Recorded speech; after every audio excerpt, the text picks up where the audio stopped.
Boleh ndak kalau ibu tahu apa yang sebenarnya terjadi di antara kalian? Ajeng yang masih terisak, akhirnya membuka tabir pernikahan yang telah ia tutupi selama 5 tahun ini di depan ibunya. Tapi ibu harus janji, setelah mendengar semuanya, tolong jangan salahkah Mas Raka. Kenapa begitu? Rahayu Menang sudah bertaubat, namun dia tetap tidak rela kalau putrinya disakiti. Ibu, sama halnya dengan Ajeng, Mas Raka juga dipaksa menerima jodoh yang telah disiapkan oleh kedua orang tuanya. Ibu sendiri paham kan kalau pernikahan di keluarga kita memang sudah ditentukan tanpa diperbolehkan untuk menolak sama sekali. Mas Raka juga begitu Bu, jadi di sini dia pun ndak sepenuhnya salah. Jadi apa ibu mau janji Dama Ajeng? Kamu benar, baiklah ibu janji. Sekali lagi Ajeng sempat menyingkirkan air matanya yang turun tak terkendali. Berbeda dengan Mbak Sekar dan Mas Bimo yang berakhir saling mencintai setelah perjodohan mereka, Ajeng dan Mas Raka justru tidak bisa seperti itu Bu. Mas Raka sudah mempunyai tambatan hati yang lain sebelum menikah dengan Ajeng. Hah, Rahayu membuang nafasnya dengan kasar, seolah membuang pikiran yang sejak tadi menghantuinya. Ternyata benar dugaannya kalau orang ketiga menjadi masalah di rumah tangga putrinya. Selama ini, Ajeng selalu menerapkan apa yang ibu ajarkan untuk menjadi istri yang baik. Melayani Mas Raka dengan ikhlas dan sepenuh hati. Menjadi istri yang baik dan tidak pernah membangkang atau melawan Mas Raka. Tapi apa yang Ajeng lakukan selama 5 tahun ini ternyata tidak bisa membuat Mas Raka jatuh cinta sama Ajeng Bu. Hancur hati Rahayu untuk kedua kalinya hari ini.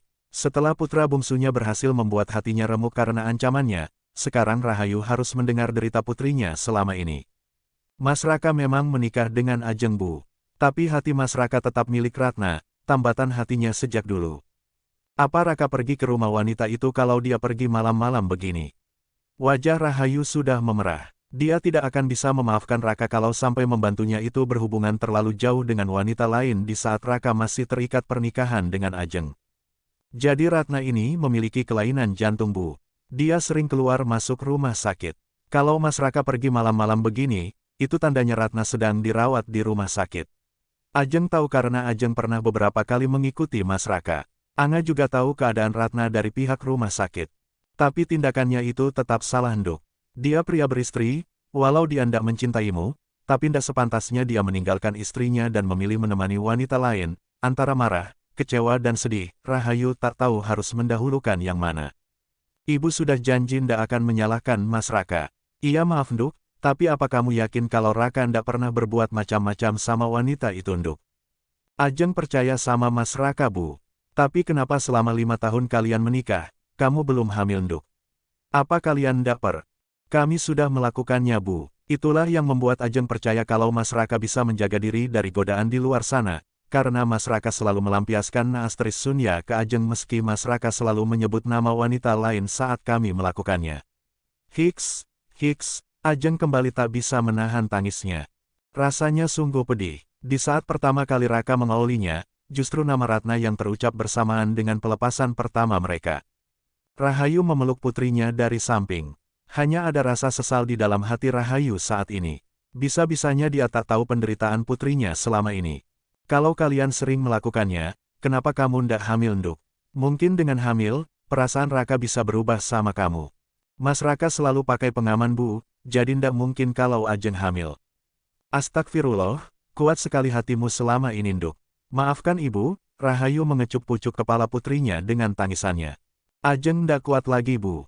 Ajeng sudah lelah sekarang. Ndak mungkin Ajeng bertahan dengan suami yang belum selesai dengan masa lalunya Bu. Sekarang, Ibu menyerahkan semuanya sama kamu Nduk. Ibu ndak akan menghalangi kamu kalau seandainya kamu memutuskan untuk berpisah. Lebih baik Ibu menanggung malu daripada Ibu harus menyiksa perasaan putri Ibu.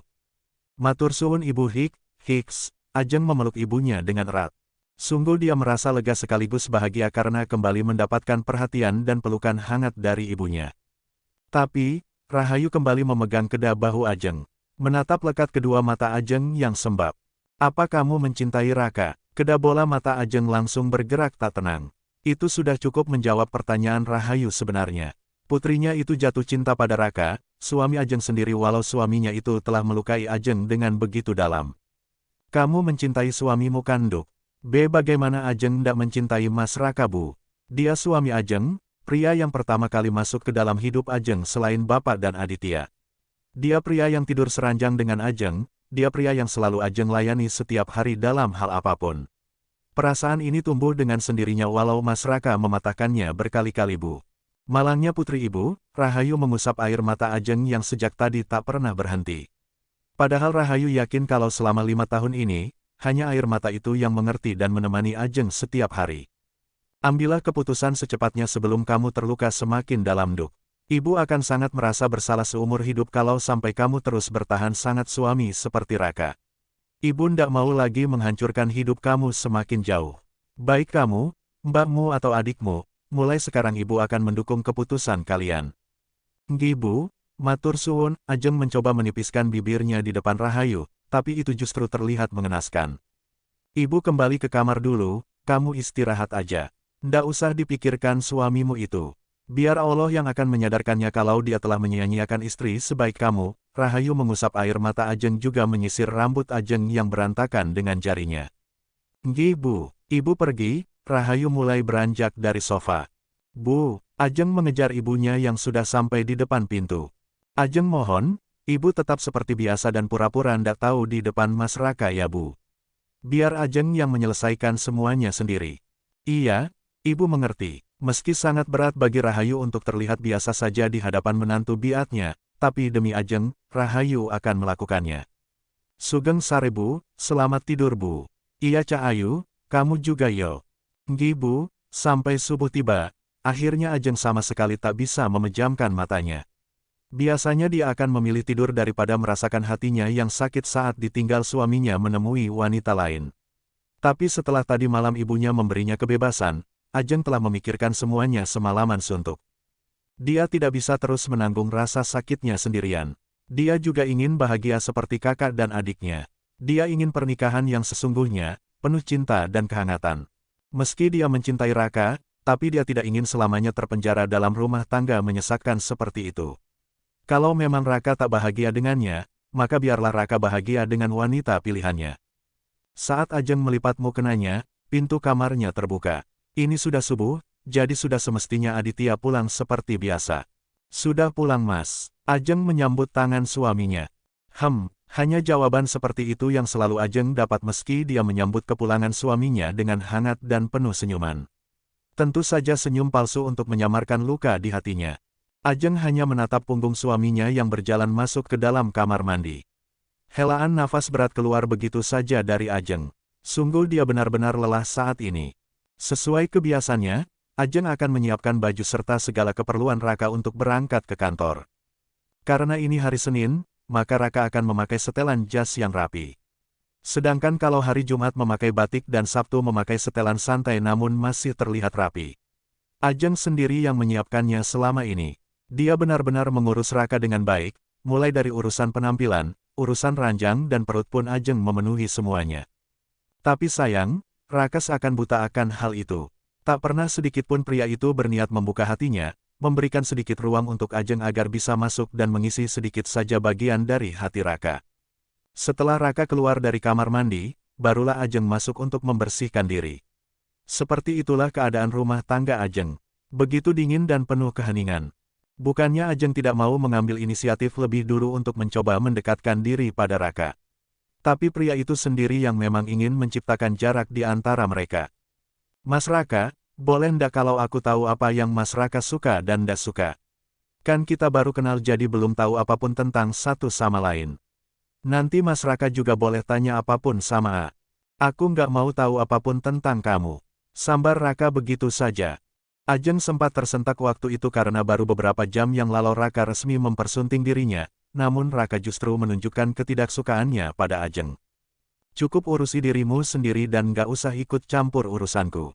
Kita hanya menikah demi keluarga kita, harusnya kamu tahu batasannya. Ajeng masih ingat betul saat pertama kali Raka menyakiti hatinya itu. Setelah itu, masih banyak lagi kata-kata pedas dan juga sikap dingin Raka yang membuatnya terluka. Terlebih saat Ajeng mengetahui alasan apa di balik sikap Raka yang begitu dingin kepadanya. Prianya yang berusia 2 tahun di atas Ajeng itu ternyata belum selesai dengan masa lalunya. Pria itu masih menjalin hubungan dengan kekasihnya di belakang Ajeng. Tidak. Bahkan Raka secara terang-terangan mengangkat telepon dari Ratna di depan Ajeng. Raka juga sering meninggalkan Ajeng sendirian di jalan hanya karena Ratna sedang membutuhkan bantuannya.